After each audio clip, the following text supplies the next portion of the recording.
మన చుట్టూ ఉండే జంతువులని వాటిని మూగజీవులు అంటుంటారు. నాకైతే అసలు నవ్వాలా కోప్పడాలా నాకు అర్థం కాదు. ఫస్ట్ ఆఫ్ ఆల్ మూగజీవులు అని వీటిని అంటారు. అసలు మాట రాని వాటిని మూగజీవులు అంటారు, భాష రాని వాటిని మూగజీవులు అంటారు. మనిషిలో ఒక మనిషి మాట్లాడలేకపోతున్నాడంటే ఆయన మూగవాడు అంటారు. Okay, right. జంతువులను ఎందుకు మూగజీవులు అంటారు? అది మాట్లాడతలేవా? అవి ఒకదానికొకటి కమ్యూనికేట్ చేసుకుంటున్నాయి కదా.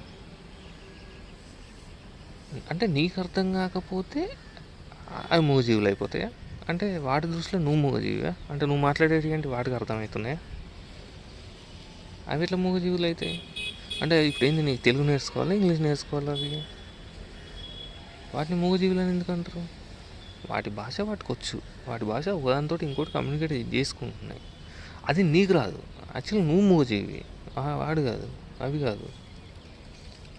ఆ పక్షులు మూగజీవులు అవుతాయట, లేకపోతే ఈ జంతువులు మూగజీవులు అవుతాయంట. ఎట్లా మూగజీవులు అయితే నాకు అర్థం కాదు. చిన్నప్పటి నుంచి నాకు చిన్నగా ఉంది.